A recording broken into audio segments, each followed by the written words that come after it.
Selamat pagi teman-teman semua. Pada hari ini kita akan membahas sebuah materi mengenai metode alternatif dalam melakukan presentasi. Tapi sebelum itu, yuk mari kita sama-sama melihat serta mendengarkan beberapa informasi berikut.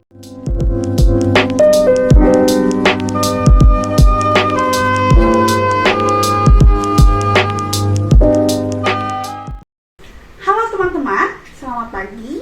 Perkenalkan, nama saya Laurencia Yukristi. Pada hari ini, saya akan menjadi pemateri yang pertama. Halo teman-teman semua, perkenalkan nama saya Fadia Ramadhan India yang pada hari ini akan menjadi pemateri kedua. Sebelumnya, bagaimana kabar teman-teman semua? Kami berharap teman-teman semua dalam keadaan sehat ya. Oh ya teman-teman, sebelum kita melanjut ke materi ini, ada beberapa hal nih yang harus diperhatikan. Kira-kira apa aja ya? Yuk kita lihat bersama-sama.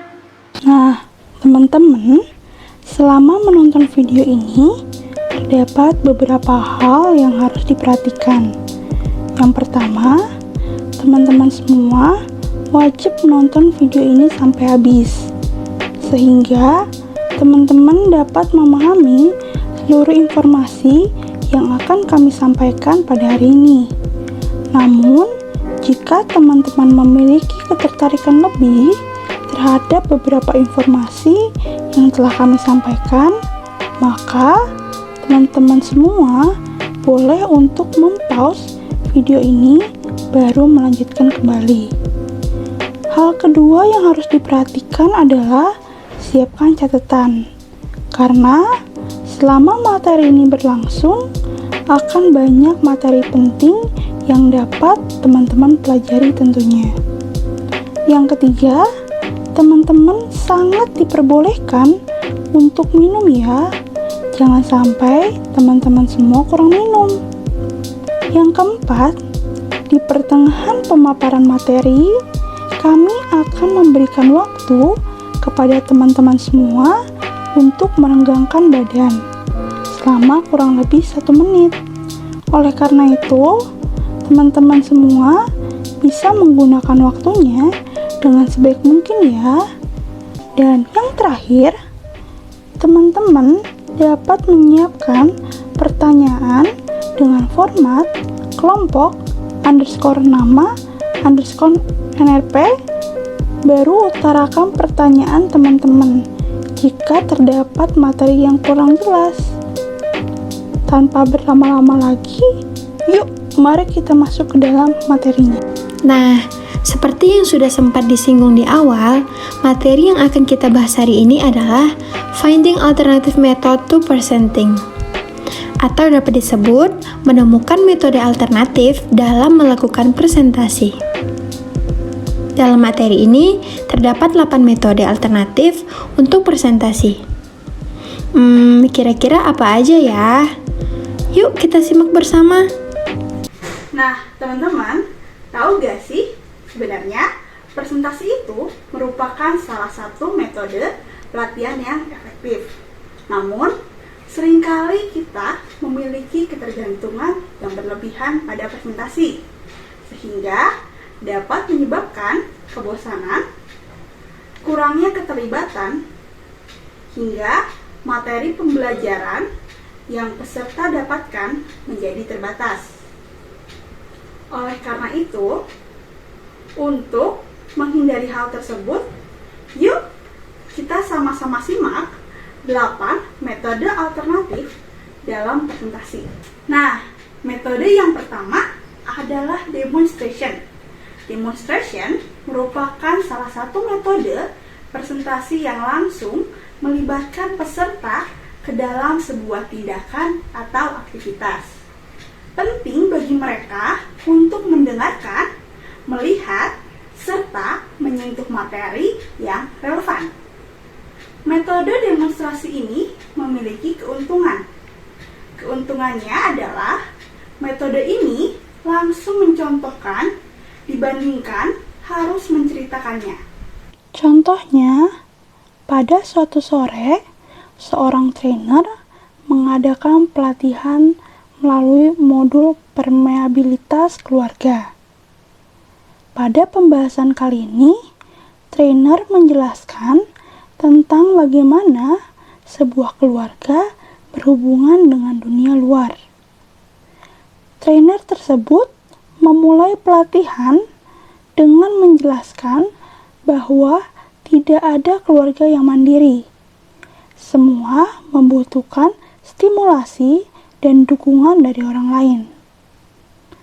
Karena khawatir dia telah melakukan presentasi yang panjang di sore hari, oleh karena itu, trainer tersebut mengundang salah satu peserta untuk menjawab beberapa pertanyaan trainer tersebut mengenai keluarga. Nah, demonstrasi sendiri dapat dilakukan secara kreatif loh. Berikut terdapat beberapa panduan prosedural yang dapat dilakukan. Yang pertama, pilihlah konsep yang dapat diilustrasikan dengan demonstrasi.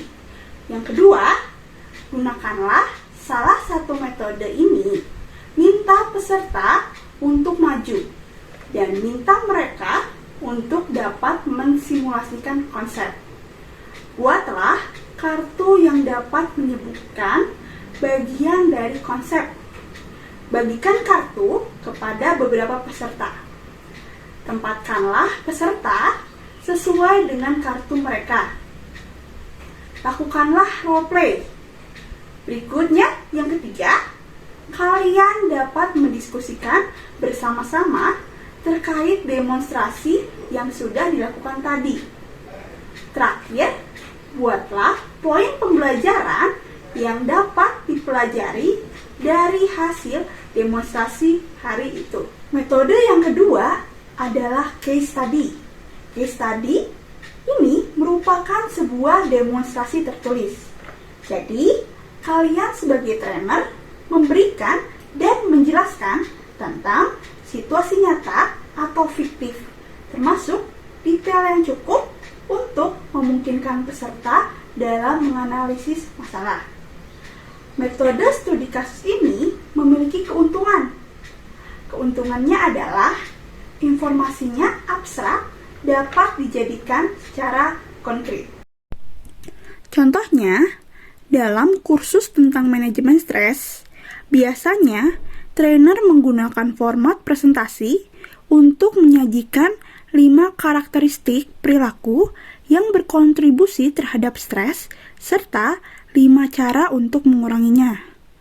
Oleh karena itu, trainer memutuskan untuk memakai metode studi kasus dengan meminta kepada peserta untuk mengidentifikasi 5 karakteristik stres dan strategi manajemen stresnya. Jika sudah, peserta dapat menuliskan jawabannya di papan tulis dan dapat dibagikan setelah waktunya habis. Berikut ini adalah contoh kasus tentang manajemen stres. Halo Mary, apa kabar? Akhir-akhir ini aku banyak mikirin kamu nih. Kita udah lama gak pernah ketemu. Aku kangen banget deh. Terima kasih sudah menelpon, Sally. Terus terang, akhir-akhir ini aku sedikit tertekan dan sangat lelah. Sepertinya aku tidak pernah menyelesaikan semuanya dengan baik, antara rumah, pekerjaan, anak-anak, dan keluarga. Sehari itu kayaknya untuk melakukan semua itu nggak cukup. Padahal aku sudah bangun 1 jam lebih awal. Tapi tetap saja tidak pernah selesai. Rasanya aku seperti orang gagal. Aku seneng banget deh bisa menelepon kamu hari ini. Kayaknya kita perlu bicara lebih dalam deh. Aku gak sabar untuk membagikan beberapa hal baru yang baru aku pelajari dan membuat hidupku lebih mudah. Dan aku pikir hal ini akan membantu kamu, apalagi setelah mendengar ceritamu barusan. Aku merasa penting bagi kita untuk bisa bertemu. Kita perlu menjaga diri kita sendiri, termasuk persahabatan kita. Minggu ini kita pergi makan siang berdua yuk.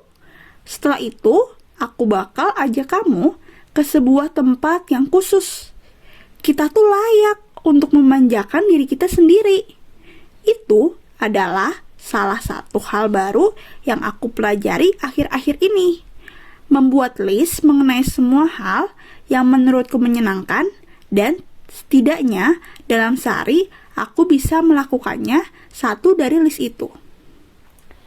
Pasti kamu hidupnya lebih teratur dibandingkan aku. Aku bahkan tidak punya waktu untuk melakukan sesuatu yang menyenangkan untuk diriku sendiri. Kacau banget deh aku.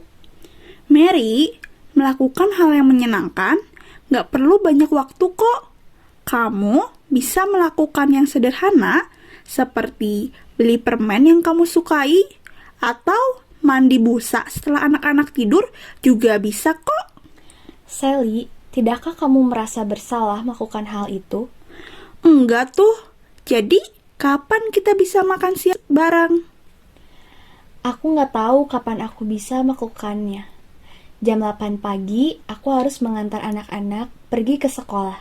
Sekalian pekerjaan magang di kantor hukum. Terus, jam 12:45, aku harus jemput Joni dari TK. Lalu, aku harus mengantar Joni ke rumah ibuku sementara. Hingga aku selesai menyelesaikan penagihan dan pembukuan. John, dia juga bergantung padaku. Kalau tidak ada aku, dia tidak bisa makan siang dengan beberapa teman bisnisnya. John sangat sibuk sepanjang tahun ini. Tidak hanya itu, aku juga memiliki pertemuan malam setidaknya 2 kali seminggu. Soalnya, aku harus menjalankan bazar pramuka bulan ini. Mereka semua tidak dapat menemukan orang lain untuk melakukannya. Anak-anak juga akan sangat kecewa. Aku hanya tidak bisa mengatakan tidak ketika mereka bertanya kepadaku. Mary, sebentar deh. Coba kamu ambil napas dalam-dalam. Kamu bicaranya terlalu cepat. Aku gak heran kenapa kamu merasa lelah dan terbebani. Karena kamu tidak bisa menolak permintaan orang lain. Kalau kamu memaksa untuk tidak mau bertemu denganku, aku akan memaksamu untuk tetap dapat bertemu denganku. Aku jamin, pertemuan kita kali ini akan menjadi pertemuan yang paling penting bagi kamu. Aku akan mengajarimu bagaimana cara mengatakan tidak. Dan hal itu bisa mengubah hidup kamu, karena hal itu sudah mengubah hidupku. Tapi, gimana caranya supaya aku bisa meluangkan waktu? Aku tidak punya siapapun untuk dapat membantuku.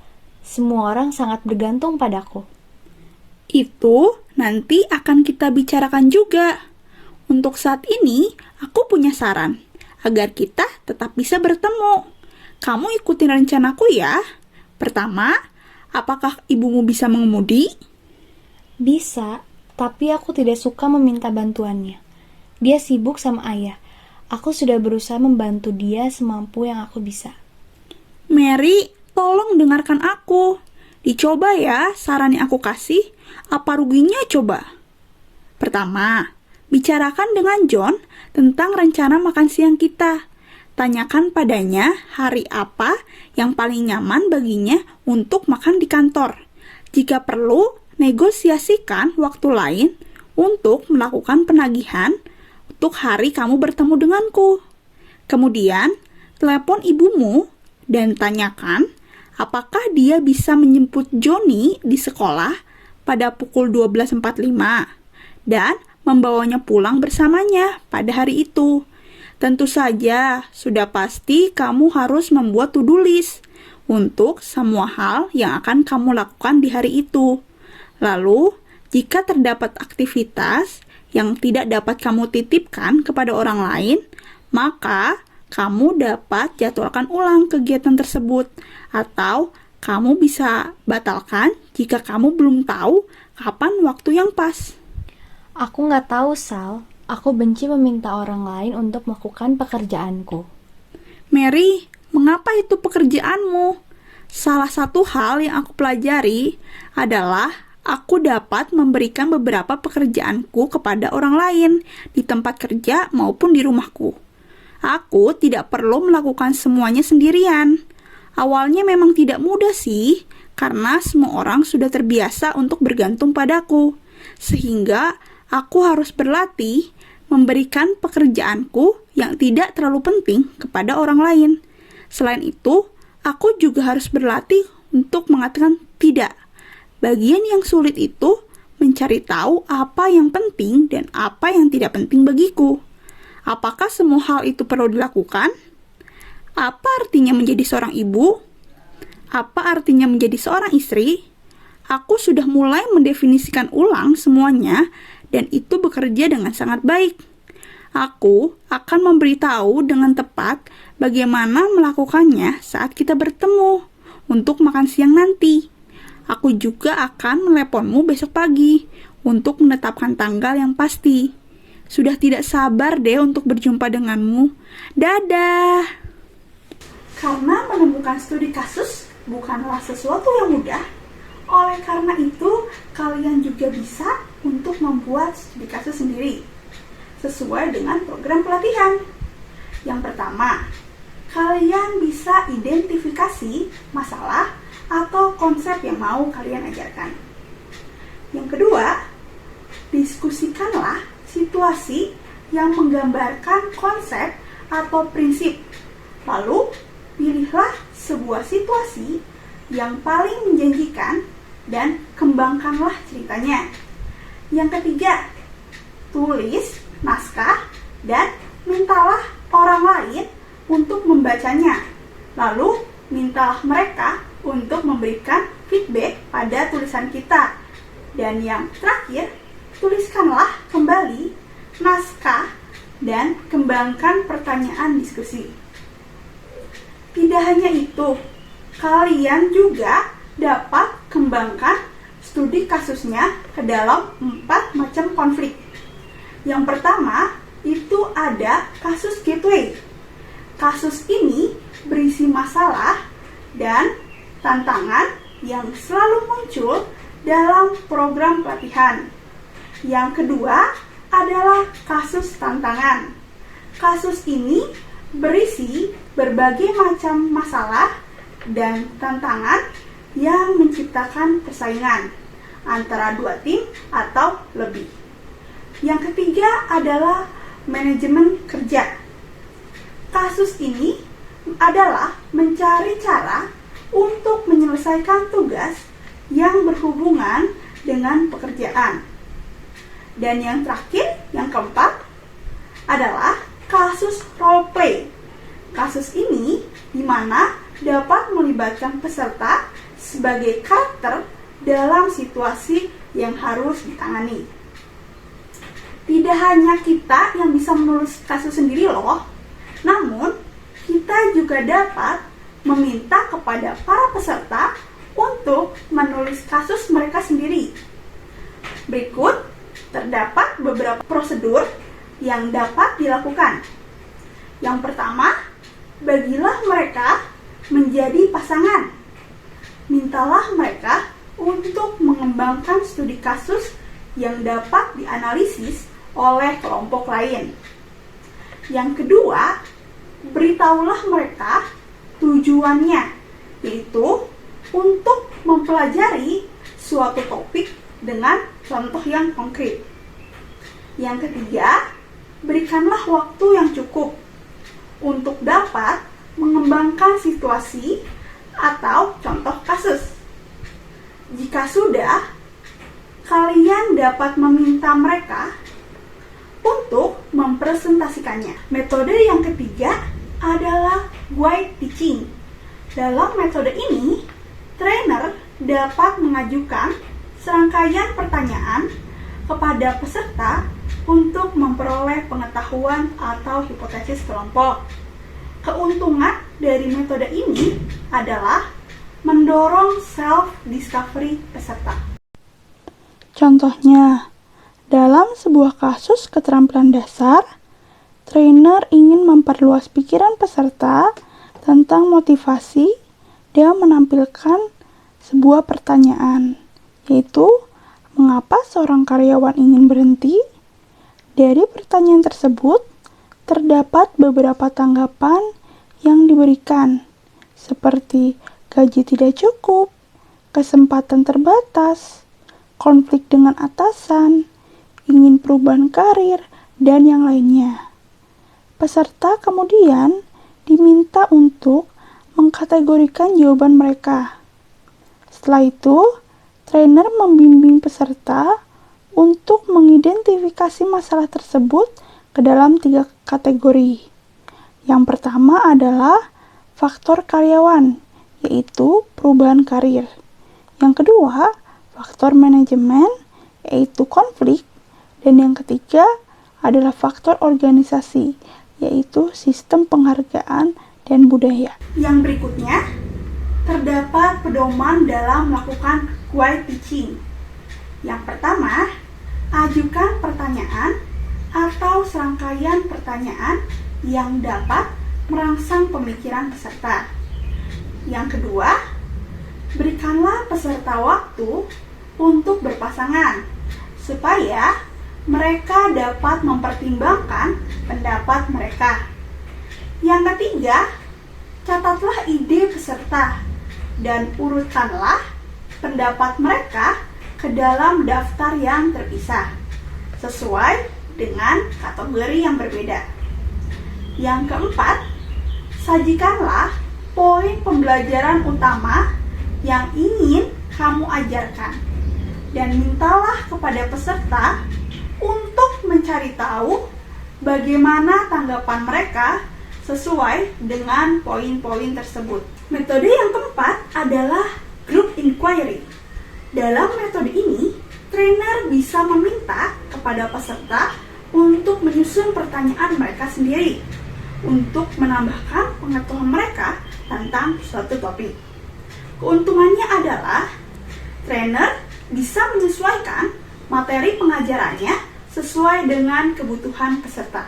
Contohnya, untuk kursus yang berjudul pengembangan obat baru, trainer membagikan bagan yang menjelaskan apa yang terjadi selama pengujian praklinis dan klinis pada obat baru. Peserta ditempatkan dalam kelompok dan diminta untuk mempelajari bagan tersebut, serta melingkari atau menandai bagian apapun yang kurang mereka mengerti. Misalnya, peserta ingin mengetahui perbedaan studi tahap 1, tahap 2, dan tahap 3, serta apa yang dimaksud dengan pengujian hewan jangka panjang. Setelah memberikan jawaban atas pertanyaan tersebut, trainer dapat meminta peserta untuk mempelajari grafik lebih lanjut dan mengembangkan pertanyaan why seperti mengapa pengujian pada hewan dilanjutkan setelah pengujian pada manusia dimulai, dan pertanyaan how seperti bagaimana cara Food and Drug Administration memantau obat setelah disetujui. Karena dengan begitu, tanya jawab akan terasa lebih meriah, dan ketika meninggalkan sesi, peserta memiliki pemahaman yang baik tentang prosedur pengujian obat. Berikut adalah beberapa pedoman prosedural untuk menggunakan group inquiry. Yang pertama, berikanlah selebaran instruksional pilihan kalian sendiri. Selebaran ini dapat berupa Microsoft Word, PowerPoint, video YouTube, atau yang lainnya. Berikanlah informasi secara luas supaya dapat mendorong peserta untuk berpikiran luas. Yang kedua, mintalah peserta untuk mempelajari konten dengan pasangan kelompoknya. Namun, jika secara online, trainer dapat meminta peserta untuk membaca materi sebelum dimulai. Kemudian, tempatkanlah mereka di dalam breakout room. Doronglah peserta untuk memberikan pertanyaan sebanyak mungkin. Yang ketiga, kumpulkanlah jawaban peserta. Setelah itu, jawablah pertanyaan peserta. Jadi, kalian sebagai trainer akan mengajarkan peserta berdasarkan pertanyaan yang diajukan peserta sebelumnya. Nah, bagaimana teman-teman? Materi yang kita pelajari barusan. Menarik bukan?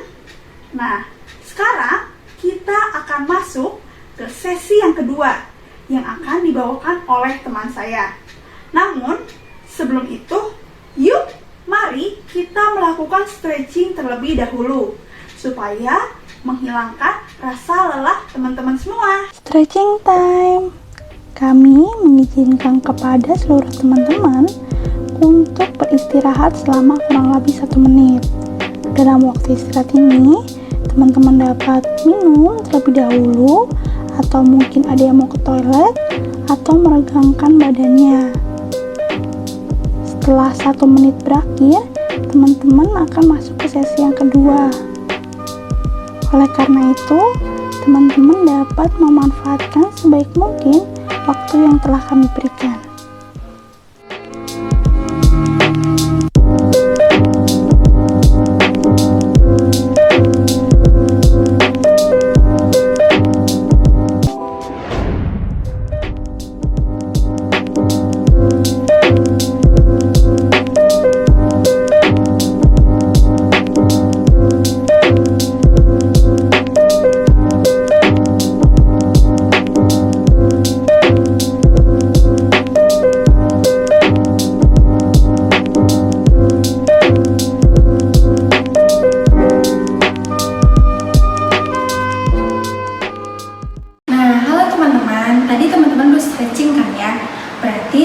udah siap nih untuk melanjutkan ke metode yang kelima. Nah, metode yang kelima ini yaitu information set. Metode ini diawali dengan membagikan lembar kerja yang berisi beberapa pertanyaan terkait dari topik pelatihan. Kemudian, trainer meminta para peserta untuk mencari informasi tersebut di dalam artikel atau bahkan melalui sumber materi yang telah disediakan.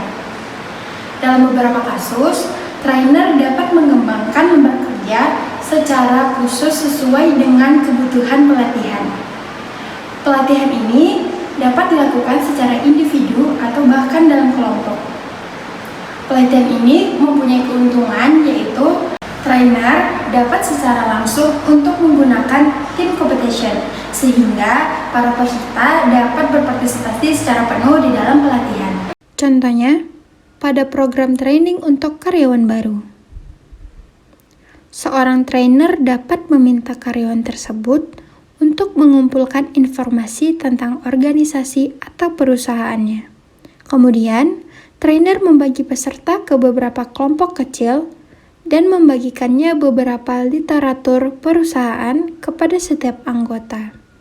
Para peserta ditantang untuk menjadi kelompok pertama yang berhasil menemukan jawaban atas beberapa pertanyaan. Pertanyaan dapat meliputi seperti pada tahun berapa perusahaan didirikan, di mana kantor pusat perusahaan, siapa CEO saat ini, berapa laba bersih yang didapatkan perusahaan pada tahun lalu, dan berapa banyak karyawan yang bekerja untuk perusahaan. Berikut adalah beberapa prosedur untuk melaksanakan metode information set. Yang pertama, buatlah kelompok pertanyaan terkait dengan topik pelatihan yang jawabannya dapat dicari dari sumber materi yang telah disediakan. Yang kedua, berikanlah pertanyaan tersebut kepada para peserta. Yang ketiga, mintalah peserta untuk mencari informasi tersebut di dalam kelompok kecil. Mungkin dalam hal ini, trainer dapat mempertimbangkan untuk melakukannya secara team competition agar mereka dapat berpartisipasi secara penuh di dalam pelatihan. Dan yang terakhir adalah periksa kembali jawaban yang kamu berikan, apakah ada yang salah ataukah sudah benar. Metode yang keenam adalah study group. Metode ini dilakukan dengan cara membagikan selebaran yang berisi materi dari pelatihan kepada para peserta. Kemudian, para peserta tersebut ditempatkan ke dalam suatu kelompok yang diminta untuk mempelajari materi secara bersama. Keuntungannya adalah metode ini merupakan metode terbaik untuk mempelajari materi baru tanpa lecturing. Contoh, dalam training team development, seorang trainer memberikan selebaran kepada peserta yang memetakan perbedaan antara tim yang efektif dan tidak efektif dalam 8 dimensi. Kemudian, trainer membentuk kelompok belajar dan meminta peserta untuk secara bergiliran membaca dengan lantang masing-masing dari 8 set pernyataan pada bagan. Misalnya, pernyataan mengenai kontroversi dan konflik dipandang sebagai kunci positif untuk keterlibatan anggota versus pernyataan mengenai kontroversi dan konflik harus diabaikan, ditolak, atau bahkan dihindari.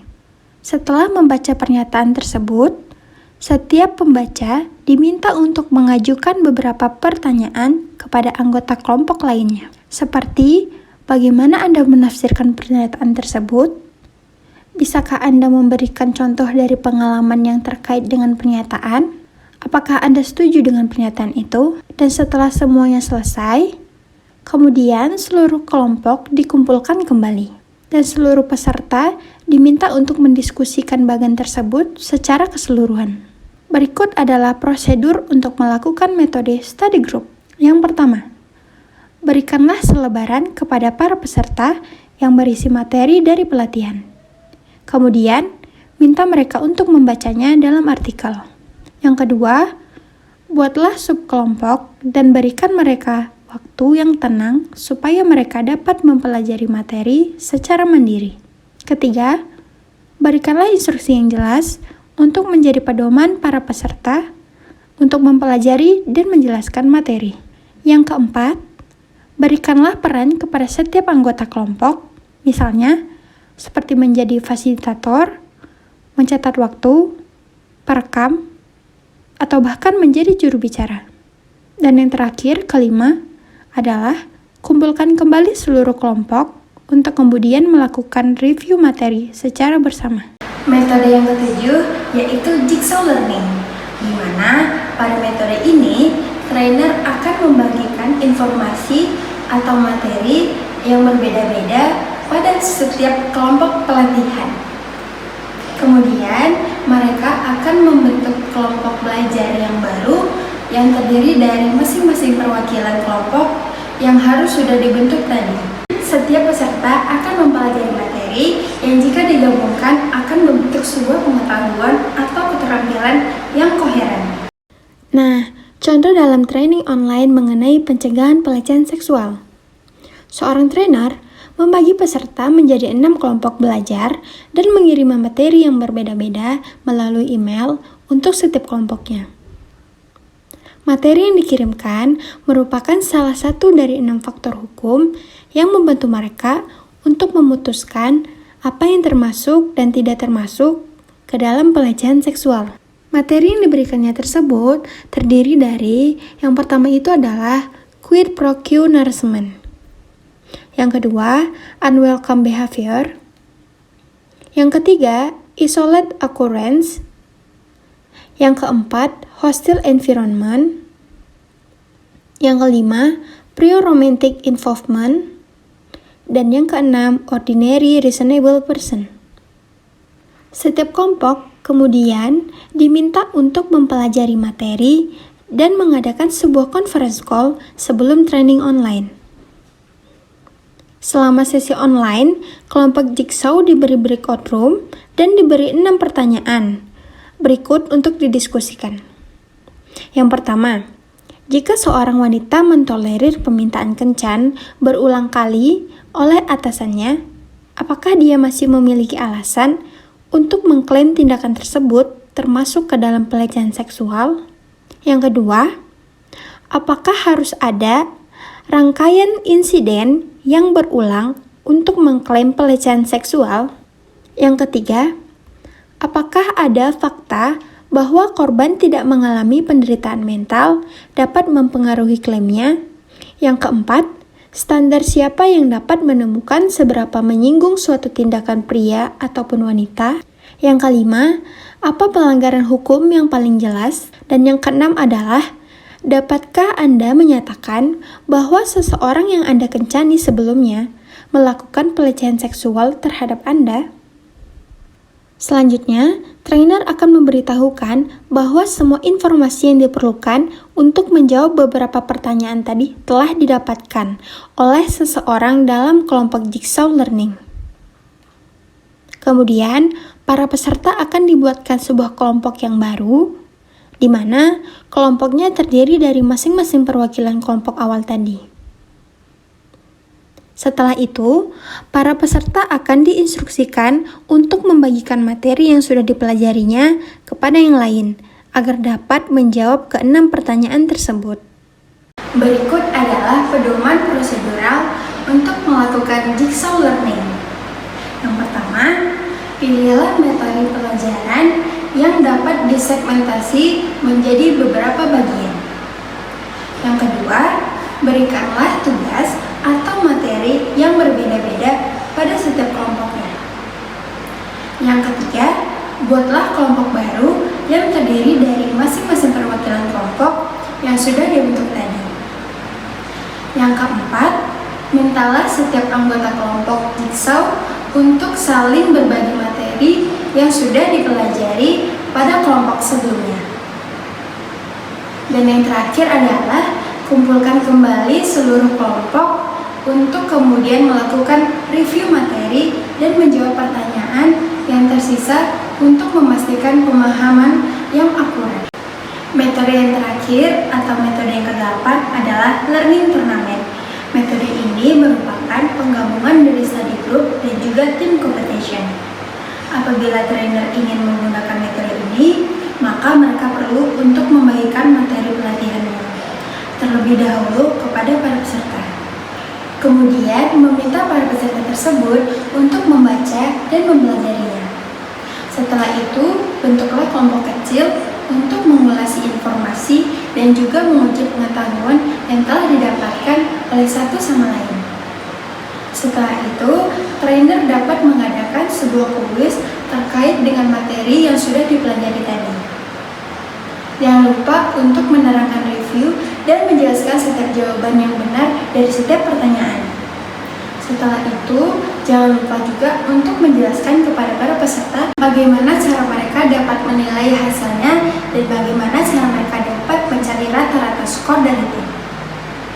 Agar dapat menciptakan suasana atau nuansa kompetensi di dalam pelatihan, maka trainer dapat melakukan proses tersebut secara berulang-ulang kali, agar setiap kelompoknya memiliki kesempatan untuk menempati posisi yang berbeda-beda.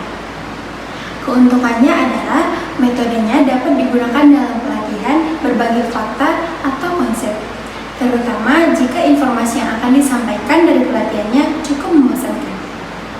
Contoh, dalam program training manajemen SDM, trainer membagikan informasi tentang undang-undang penyandang disabilitas di Amerika dan meminta tim untuk mempelajari fakta yang ada di dalamnya. Pada babak pertama ini, setiap peserta harus mengikuti true-false test. Para peserta akan diberikan 5 pernyataan, seperti setiap gedung baru yang tingginya lebih dari 2 lantai harus memiliki lift. Yang kedua, organisasi dengan jumlah karyawan di bawah 75 maka dibebaskan dari kepatuhan. Yang ketiga, persyaratan fisik untuk suatu pekerjaan dapat dicantumkan dalam deskripsi pekerjaan. Yang keempat, biaya untuk melatih kembali karyawan yang baru disabilitas sepenuhnya ditanggung oleh pemberi kerja. Dan yang terakhir adalah istilah akomodasi yang wajar telah didefinisikan secara jelas oleh peraturan pemerintah.